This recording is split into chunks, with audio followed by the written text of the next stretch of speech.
Hello guys, welcome to Notes Fire. आज का हमारा टॉपिक है genetics of prokaryote and eukaryotic organelles. Synopsis में introduction, definition, genetics of prokaryotes, genetics of eukaryotic organelles, difference, functional significance, conclusion and reference. तो ये synopsis. Start करते हैं introduction से। जेनेटिक्स सभी जीवों में जेनेटिक मटेरियल के स्ट्रक्चर और इनहेरिटेंस को समझता है। प्रोकैरियोट्स में सिंपल जीनोम होता है, जबकि यूकैरियोट में न्यूक्लियस के अलावा ऑर्गेनेल्स में भी डीएनए पाया जाता है। इस प्रकार दोनों में जेनेटिक सिस्टम अलग अलग तरीके से काम करता है। डेफिनेशन। प्रोकैरियोटिक जेनेटिक्स से अर्थ बैक्टीरिया जैसे ऑर्गेनिज्म में जेनेटिक मटेरियल के ऑर्गेनाइजेशन और ट्रांसफर से है। यूकैरियोटिक ऑर्गेनेल जेनेटिक्स से अर्थ माइटोकॉन्ड्रिया और साइटोप्लाज्म जैसे ऑर्गेनेल में पाए जाने वाले डीएनए और उनके इनहेरिटेंस से है। नेक्स्ट है जेनेटिक्स ऑफ प्रोकैरियोट्स। प्रोकैरियोट की जेनेटिक उनके सिंपल स्ट्रक्चर और रैपिड रिप्रोडक्शन के कारण स्टडी करने में आसान होती है। फर्स्ट है सिंपल जीनोम ऑर्गेनाइजेशन। प्रोकैरियोट्स में डीएनए सर्कुलर फॉर्म में होता है और न्यूक्लियस नहीं होता। डीएनए साइटोप्लाज्म में न्यूक्लियोइड रेजिन में पाया जाता है। प्रेजेंस ऑफ प्लाज्मिड्स, इसमें एक्स्ट्रा क्रोमोसोमल डीएनए भी होते हैं। ये प्लाज्मिड एंटीबॉडी रेसिस्टेंस जैसे ट्रेट्स कैरी करते हैं। Asexual reproduction. Prokaryotics binary fission द्वारा रिप्रोड्यूस करते हैं, जिससे ऑफस्प्रिंग जेनेटिकली आइडेंटिकल होते हैं, लेकिन वेरिएशन अन्य तरीकों से आता है।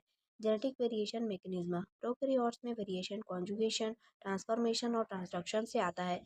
इन प्रोसेस से डीएनए एक्सचेंज होकर नई जेनेटिक कॉम्बिनेशंस बनती है। Genetics of eukaryotic organelles. Eukaryotic organelles के अपने डीएनए होते हैं, जिनकी इनहेरिटेंस अलग तरीके से होती है। फर्स्ट है presence of organelle DNA. Mitochondria और साइटोप्लाज्म में अपना सर्कुलर डीएनए होता है।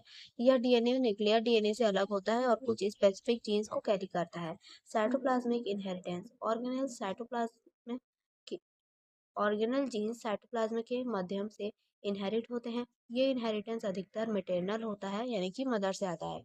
Independent replication. इन ऑर्गेनल्स का डीएनए इंडिपेंडेंटली रेप्लिकेट कर सकता है। यह न्यूक्लियर सेल से पूरी तरह से इंडिपेंडेंट नहीं होता। Role in cell function. Mitochondria energy production और साइटोप्लाज्म फोटोसिंथेसिस में रोल निभाते हैं। इनके जीन्स इन फंक्शन के लिए जरूरी प्रोटीन बनाते हैं। डिफरेंस। प्रोकैरियोटिक जेनेटिक्स और यूकैरियोटिक ऑर्गेनेल जेनेटिक्स में कई महत्वपूर्ण डिफरेंस होते हैं, जिसमें फर्स्ट है लोकेशन ऑफ डीएनए। प्रोकैरियोट्स में डीएनए न्यूक्लियोटाइड रेजिन में साइटोप्लाज्म में होता है।